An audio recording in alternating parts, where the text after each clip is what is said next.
जय पार्वणेश्वर। एक बार का मैं एक एक्सपीरियंस बता रही हूँ आपको।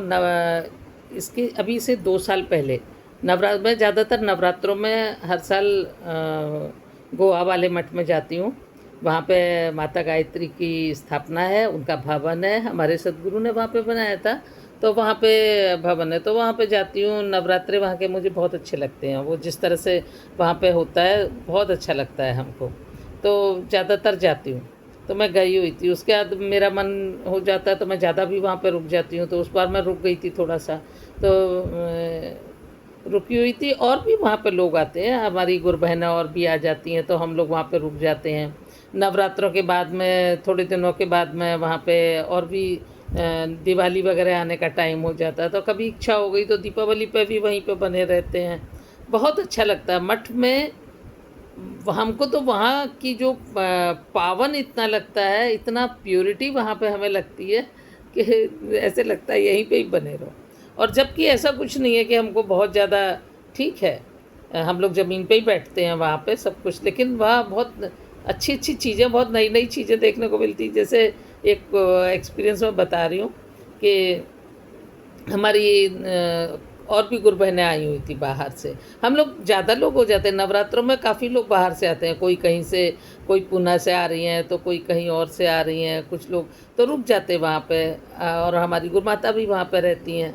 तो हमारा अपना एक रूम है, तो हमारे रूम में हम लोग 2 और हमारी गुरबहनें थी, तो वो हमारे साथ में, हम लोग 2-3 लोग एक ही रूम में रुके हुए थे।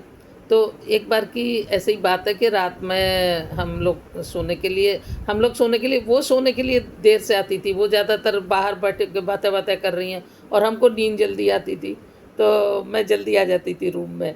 तो मैं अपना रूम में आके, मुझे पता है दरवाज़ा थोड़ा सा खोल के मतलब सिटकनी नहीं लगाएंगे, दरवाज़ा ऐसे ही खोल के छोड़ दिया कि वो लोग आएंगी 11 बजे तक, तो वो सो जाएंगे आके, वो दरवाज़ा बंद कर देते थे। तो मैं आके अपने रूम में महाप्रसाद वगैरह करके आए और रूम में सो गए। उसके बाद में वो लोग उस दिन वो लोग ना कहीं और सो गए, और उन्होंने हमको बताया भी नहीं, वो दूसरे किसी रूम में जाके सो गए अपने और लोगों के साथ में। तो उन्होंने हमको बताया नहीं। रात में कोई बात नहीं, सुबह मेरी 3 बजे नींद खुली, तो मेरे को ऐसा लगा कि 3 बजे मेरे को सपने में दिखाई दे रहा है, मतलब स्वप्न भी लग रहा है और रियल भी लग रहा है कि हमारा रूम ऊपर था, सीढ़ियाँ चढ़ के ऊपर ऊपर काफ़ी रूम्स बने हुए हैं, तो हमारा रूम ऊपर था। तो 3 बजे मुझे ऐसे लगा जैसे दिखाई तो दे रहा है स्वप्न में, लेकिन रियल में लग रहा है कि भाऊ महाराज जी नीचे हैं, और उन्होंने वाइट कलर के कपड़े पहने हुए हैं, और नीचे हैं, नीचे से वो ऊपर देख रहे हैं।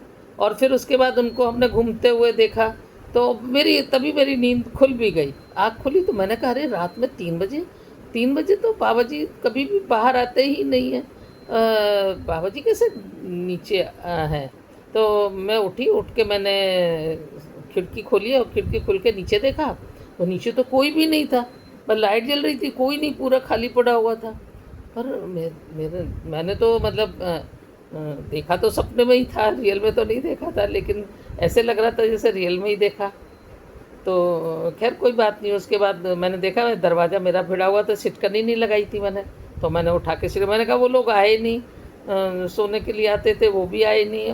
तो मैंने दरवाज़ा बंद कर लिया, मैं दोबारा से फिर लेट गई, तो मुझे नींद आ गई, मैं फिर सो गई। तो सुबह उठ के, सुबह तो हम डेली माता की आरती होती है, गायत्री माता की, सभी लोग वहाँ पे होते हैं। तो मैं भी सुबह 7 बजे आरती स्टार्ट हो जाती है, तो हम लोग सुबह 4 बजे उठ ही जाते हैं, 4:30-5 बजे उठ जाएंगे। उठ के अपना स्नान वगैरह करो अपने सुबह का, और तैयार होके आरती अटेंड करो जाके। तो मैं 6:30 बजे करीब, 6:30 बजे तक सब लोग वहाँ पे पहुँच ही जाते हैं आरती अटेंड करने के लिए। तो हम आरती अटेंड करने के लिए गए, तो वहाँ आरती हो गई। उसके बाद जब आरती हो गई तभी बाबा जी, भाऊ महाराज जी बाहर निकल के आए, तो मैंने देखा वैसे ही वाइट कपड़े, वही जो हमने सपने में देखा था। तो हमने बाबा जी को सारी बात बताई, हमने कहा हमने रात में ऐसे देखा कि आप वहाँ पे दिखाई दिया हमको। तो बाबा जी कुछ बोले नहीं, हमने प्रणाम किया, कहने लगे नहीं हमारा ना मठ में हम अ, घूमते हैं। मतलब वो शरीर से नहीं घूमते, वो सूक्ष्म रूप से घूमते, वो दर्शन मेरे को हुआ। तो इतना सिक्योरिटी फील होती है। मैंने कहा अरे बाबा जी, हमने तो पहली बार जो हमारे जैसे भाऊ महाराज जी को तो हमने अभी देखा ये, और जो हमारे बाबा जी थे, जो हमारे सदगुरु थे, वो भी सूक्ष्म रूप से घूमते थे। वो तो घर भी आ जाते थे, जैसे कि हम लोगों ने कभी फ़ोन किया, बाबा जी ऐसे ऐसे प्रॉब्लम है, आज मुझे ऐसा है, पता नहीं क्या बात है, घर में थोड़ा डर भी लग रहा था, क्या बात है, तो ऐसे बोलते थे कोई बात नहीं, हम आज आके देख लेंगे, कल बता देंगे आके, ऐसे करके बता देते थे। और बल बताना तो बताते तो वो कुछ भी नहीं थे, लेकिन वो कहते थे कि हम सूक्ष्म रूप से घूम के आते हैं अपने शिष्यों को। वो हम एक दिन उन्होंने हम लोगों को बताया कि हम अपने सारे शिष्यों के पास 24 घंटे में अपने सभी शिष्यों के पास घूमने जाते हैं, सूक्ष्म रूप से शरीर छोड़ के जाते थे।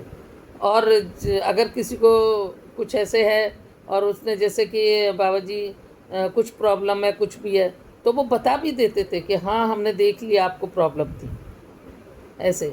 तो बाबा जी का तो हमें मालूम था, लेकिन भाऊ महाराज जी का मालूम नहीं था कि वो भी उस दिन हमें ऐसा दर्शन हुआ, तब पता चला कि भाऊ महाराज जी भी मठ में घूमते। मठ काफ़ी बड़ा है, तो वैसे तो वो अपने रूम में सो रहे होते हैं, लेकिन वो सूक्ष्म रूप से घूम रहे होते हैं। उस दिन हमको दर्शन हुआ, तो हमने कहा अरे हमको पता ही नहीं था। तो फिर बोले नहीं कुछ भी। उस दिन उन्होंने बताया कि नहीं हम ऐसे करके घूमते हैं। और हमारे जो बाबा जी थे, वो तो सूक्ष्म रूप से घूमते थे। वो तो मतलब बहुत कुछ होता था, बहुत सारी ऐसी बातें हैं कि हम लोग भी कभी परेशान है या कुछ भी है तो उनको पता चल जाता था, और फिर हेल्प आ जाती थी हम लोगों के पास में।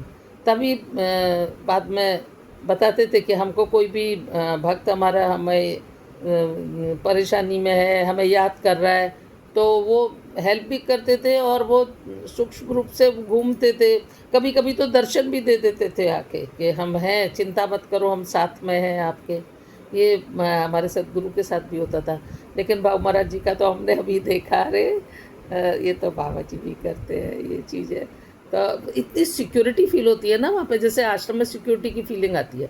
कोई नहीं है आपके साथ, कोई नहीं है, लेकिन आपको फील होगा कि आपके सदगुरु आपके साथ है। बड़ा आश्रम है, अकेले कभी कभी हम लोग घूमते रहते हैं, अकेले आ रहे हैं, जा रहे हैं, कहीं पे भी घूम रहे हैं। मठ के अंदर रहना चाहिए, मठ के बाहर नहीं जाना है। मठ के अंदर आप अकेले घूम रहे हो, आपको कोई डर नहीं है, क्योंकि सदगुरु साथ है। कुछ भी मठ में कुछ भी हो रहा है, सदगुरु के पता है, बाबा जी को पता है। अभी बाबा महाराज जी ने भी ये ज्ञान दे दिया, हमको पता रहता है सब कहाँ क्या है। तो ये बहुत ही सुंदर लगता है, इसीलिए तो अच्छा लगता है। रात में भी पहले तो, अभी तो हम लोग थोड़ा सा अब पहले जैसा नहीं रहा। पहले तो वहाँ पे हम लोग अपने रूम के दरवाजे कभी बंद नहीं करते थे, दरवाज़ा बस भेड़ दिया ऐसे ही, बस ठीक है। अभी तो थोड़ा बंद कर लेते हैं दरवाजे।